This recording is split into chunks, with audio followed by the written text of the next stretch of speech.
Shalom teman-teman yang ada di rumah. Hari ini kami akan membahas materi kami tentang siapakah Yesus Kristus. Sebenarnya materi ini akan dibawa oleh saya bersama saudari Rusni, namun karena ada satu dan lain hal yang menghalangi kami sehingga materi ini akan dibawa oleh saya sendiri. Dan di sesi selanjutnya, di sesi tanya jawab kami akan menjawab secara bersama-sama. Oke, langsung saja kita masuk dalam pembahasan.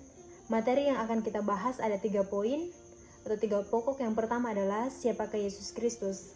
Kemudian yang kedua adalah inkarnasi dari Yesus Kristus. Dan ketiga, peristiwa-peristiwa kristologis. Materi yang pertama, siapakah Yesus? Pertanyaan ini menyangkut natur dan karakter Yesus. Kristologi merupakan suatu bidang pengetahuan dalam bidang teologi yang belajar tentang Yesus. Nah teman-teman, Kristologi juga menjawab pertanyaan penting iman Kristen, yaitu apakah karya dari Yesus Kristus? Pertanyaan ini berkaitan dengan pelayanan yang dilakukan oleh Yesus. Sekarang kita bisa mengetahui lebih jauh mengenai pribadi Yesus Kristus melalui apa yang Alkitab katakan mengenai diri Yesus Kristus. Belajar dari ilmu teologi perjanjian baru bahwa ada beberapa esensi yang tidak terpisahkan dari Yesus sendiri dan yang menjelaskan siapa itu Yesus. Penginjil Yohanes menyatakan maksud tulisannya, tetapi semua yang tercantum di sini telah dicatat supaya kamu percaya bahwa Yesuslah Mesias Anak Allah dan supaya kamu oleh imanmu memperoleh hidup dalam namanya. Itu di dalam Yohanes pasal 20 ayat 31. Nah, beberapa esensi yang tidak bisa dipisahkan dengan Yesus ada beberapa hal, dan yang pertama adalah Logos. Yohanes dalam pendahuluannya menyatakan Yesus sebagai Logos. Di dalam Yohanes pasal 1 ayat 1 dan ayatnya yang ke-14. Kita tidak dapat memperdebatkan apakah teologi pendahuluan tentang Logos itu mendominasi seluruh Injil atau apakah disusun setelah tubuh Injil sebagai semacam awalan tambahan. Istilah Logos hanya ditemukan dalam literatur Yohanes, yaitu Yohanes pasal 1 ayat 1, dalam 1 Yohanes pasal 1 ayat 1 dan Wahyu pasal 19 ayatnya yang ke-13. Arti yang pertama dan yang paling penting adalah praeksistensi Yesus, yakni Logos itu. Pada mulanya menunjukkan waktu sebelum penciptaan, karena Logos itu adalah perantaraan penciptaan. Ungkapan ini jelas mengingatkan kembali kepada Kejadian 1 ayat 1 yang dikatakan, pada mulanya Allah menciptakan langit dan bumi. Kata pada mulanya dalam Yohanes 1 ayat 1 itu jauh mendahului Kejadian pasal 1 ayat 1. Pada permulaan sekali dari kekekalan di masa lampau, firman itu telah ada. Praeksistensi Yesus itu tercermin dalam laporan tentang ajaran Yesus. Sesungguhnya sebelum Abraham jadi, aku ada. Itu di dalam Yohanes pasal 8 ayat yang ke-58. Penegasan yang mengherankan ini adalah satu referensi tidak langsung dengan menggunakan perjanjian lama. Allah menyatakan dirinya kepada Musa di dalam Keluaran pasal 3 ayat 14, di situ dikatakan aku adalah aku. Dan juga di dalam Ulangan pasal 32 ayat yang ke-39 dikatakan, lihatlah sekarang bahwa akulah dia, tidak ada Allah kecuali aku. Praeksistensi juga dinyatakan dalam doa terakhir Yesus. Di dalamnya dikatakan bahwa, ya Bapa, permuliakanlah aku padamu sendiri dengan kemuliaan yang kumiliki di hadiratmu sebelum dunia ada. Ide praeksistensi itu bukan gagasan si penginjil saja, namun di sini Yohanes menggunakan ide Logos untuk menegaskan keilahian Yesus. Kemudian esensi yang kedua yang akan kita bahas adalah Mesias. Nah teman-teman, kita telah melihat bahwa dalam pemikiran Yahudi kontemporer masa kini, Mesias atau Kristus dipahami sebagai anak Daud yang diurapi. Injil menyatakan catatan kristologi pada permulaannya. Salah seorang dari murid-murid pertama, yaitu Andreas, mengatakan kepada Petrus bahwa ia telah bertemu dengan Mesias di dalam Yohanes pasal 1 ayat yang 41. Dan keesokan harinya, Nathanael mengakui Yesus sebagai anak Allah, Raja orang Israel di dalam Yohanes pasal 1 ayat 49. Kemudian Yesus diolok sebagai Raja orang Yahudi dan dihukum dengan sebutan Raja orang Yahudi pada salibnya. Jelas bahwa kerajaan mesianisnya bukanlah pada tingkat politis seperti tuduhan yang ditimpakan kepada Yesus atas hukumannya, tetapi pada tingkatan rohani. Demikian pula sebutan Kristus bukanlah sebutan yang menandai untuk menyatakan pribadi dan misi Yesus. Ia bukan hanya Mesias, ia adalah Mesias yang juga anak Allah. Dan haruslah diingat bahwa tujuan dari tulisan Yohanes ialah supaya para pembacanya percaya bahwa Yesus adalah Kristus, anak Allah. Dan itu dinyatakan di dalam Yohanes pasal 20 ayat 31. Kemudian esensi yang ketiga yaitu adalah kurios. Dalam istilah Yunani, kurios paling banyak mengandung pengertian kekuasaan. Penguasa dalam keluarga, yaitu kekuasaan bapa keluarga. Biasa digunakan bagi pemilik sejumlah harta kekayaan yang tak dapat diganggu-gugat. Dapat juga diartikan sebagai tuan, sebagai lawan kata dari budak. Kurios adalah orang yang memiliki kuasa untuk membuat keputusan atau penguasa tertinggi dalam pemerintahan. Dalam Perjanjian Baru, pemakaian yang sungguh berarti yaitu yang pertama pemilik, majikan, hamba tidak melebihi tuannya, dan juga pemilik harta benda. Keempat hal ini merupakan kata kurios yang dipakai di dalam Perjanjian Baru.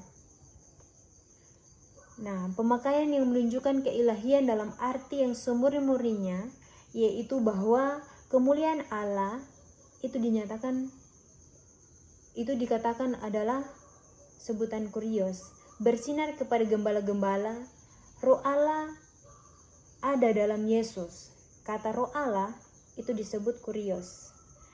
PL dan PB sama-sama selalu menggunakan istilah Tuhan atau juga kurios. Dan esensi yang keempat itu adalah anak Allah. Boleh dikatakan bahwa di antara semua istilah tentang Yesus, istilah anak Allah yang secara otomatis diucapkan oleh orang-orang Kristen, namun yang paling kabur artinya. Bagi orang Kristen yang mula-mula, istilah anak Allah yang sering secara otomatis diucapkan oleh orang-orang Kristen tanpa ragu-ragu. Di dalam Markus pasal 1 ayat 1, Kisah Para Rasul pasal 8 ayat 37, dianggap merupakan fragmen pengakuan iman. Mengaku Yesus sebagai anak Allah berarti Allah tinggal di dalam orang itu. Di dalam 1 Yohanes pasal 4 ayat 15. Orang yang menang ialah yang mengaku bahwa Yesus adalah anak Allah. 1 Yohanes pasal 5 ayat 5. Surat-surat PB membuktikan bahwa Yesus anak Allah sangat penting dan fundamental. Dalam Roma pasal 1 ayat 3-4, Yesus ditetapkan sebagai anak Allah di dalam kuasanya. Iman Kristen yang dewasa ialah pengakuan bahwa Yesus anak Allah. Itu di dalam Efesus pasal 4 ayat yang ke-13.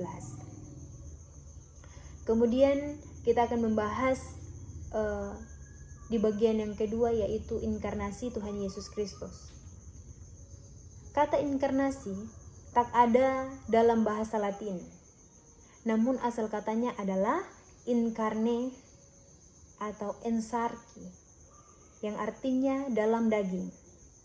1 Yohanes pasal 4 ayat 2, 2 Yohanes pasal 7, Roma pasal 8 ayat 3, 1 Timotius pasal 16. Pribadi kedua dari Tritunggal pengambilan bentuk kemanusiaan. Anak Allah menjelma, menghampakan diri menjadi daging. Nah teman-teman, mengapa Yesus berinkarnasi? Hal ini sangatlah penting dalam kaitannya dengan studi tentang kekristenan. Alkitab tidak memberikan hanya satu jawaban atas pertanyaan mengapa Yesus Kristus, Anak Allah, datang ke dalam dunia ini. Pertama, seperti yang diajarkan di dalam Matius pasal 1 ayat 21 kepada kita. Yesus datang ke dunia untuk menyelamatkan umatnya dari dosa-dosa. Yesus datang untuk menyelamatkan orang-orang dari kuasa kegelapan, ikatan dosa, rasa bersalah karena dosa, kematian. Meskipun mereka layak untuk dihukum, Ia datang untuk menanggung penghukuman atas dosa-dosa manusia.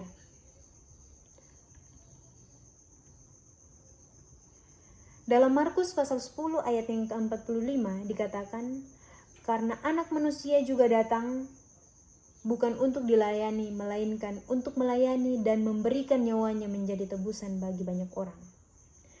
Dalam memberikan nyawanya sebagai tebusan bagi banyak orang, Yesus menjadi puncak sejarah penebusan Allah dengan membayar harga untuk dosa kita.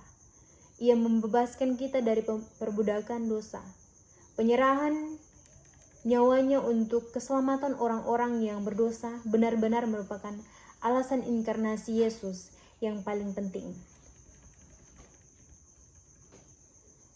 Dan yang ketiga yang akan kita bahas yaitu peristiwa-peristiwa kristologis. Yang pertama yaitu kelahiran dari anak darah. Kelahiran dari anak darah.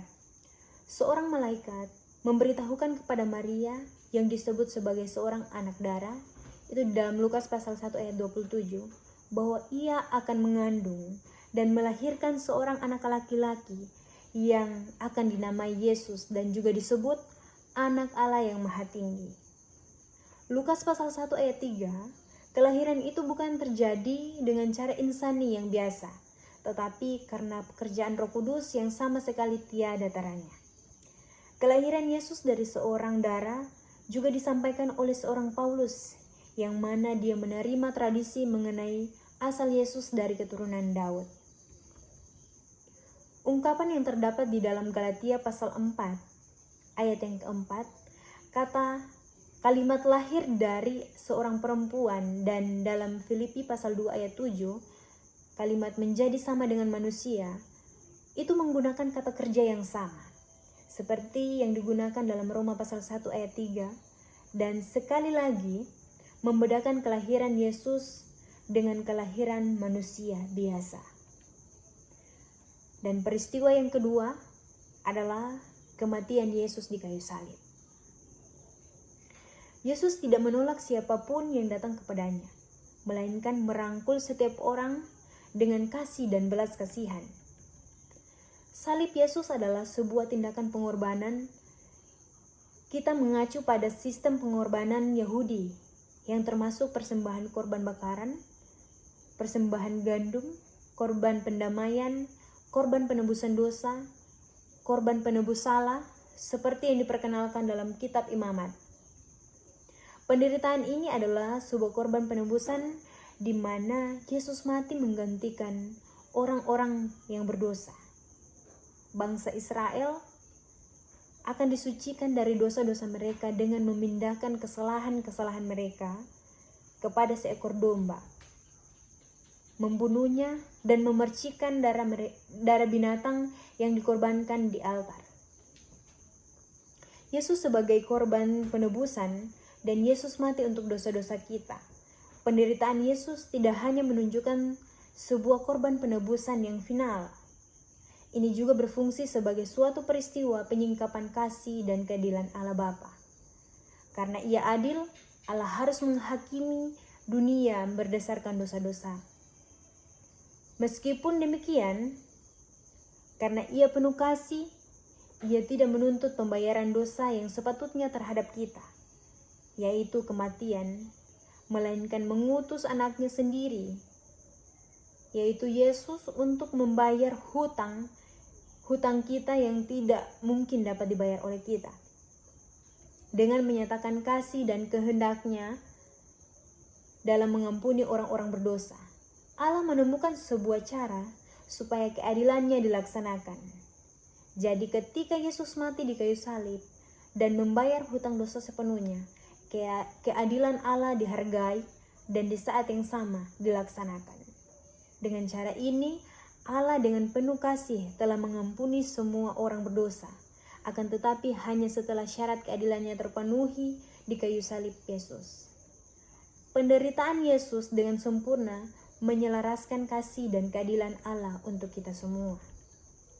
Kemudian peristiwa yang ketiga yaitu kebangkitan dan kenaikan Yesus. Kebangkitan Yesus mengesahkan karya Allah yang diperoleh melalui salib Yesus. Sekalipun Yesus harus berdarah hingga mati di kayu salib, itu tidak akan pernah menjadi sebuah karya penebusan jika tubuhnya tetap tinggal tak bernyawa dan membusuk di dalam kubur. Dengan kata lain, kebangkitan Yesus merupakan kesaksian pribadi Allah tentang kebenaran dari karya keselamatan oleh Yesus, yang dilaksanakan sesuai dengan rencana dan tujuan Allah Bapa sendiri. Selanjutnya, setelah Yesus merendahkan dirinya sendiri dan bahkan mati di kayu salib, Allah meninggikan Yesus ke tempat yang maha tinggi. Yesus yang akhirnya naik dan duduk di sebelah kanan Bapa berkaitan dengan kemuliaan dan kehormatannya. Tuhan Yesus naik ke surga dan mengutus Roh Kudus tinggal di dalam diri semua orang percaya.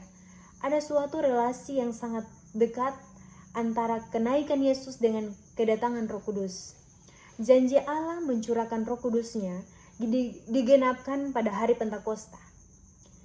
Kita menerima Roh Kudus dari Bapa dengan menaruh iman kita di dalam anaknya Yesus Kristus. Roh Kudus adalah karunia dari Allah kita. Yesus Kristus adalah pribadi yang membaptiskan kita dengan Roh Kudus. Nah teman-teman, itulah yang menjadi materi dari kami. Dan saat ini kami memberikan kesempatan kepada teman-teman untuk memberikan pertanyaan kepada kami. Terima kasih. Shalom, Tuhan Yesus memberkati.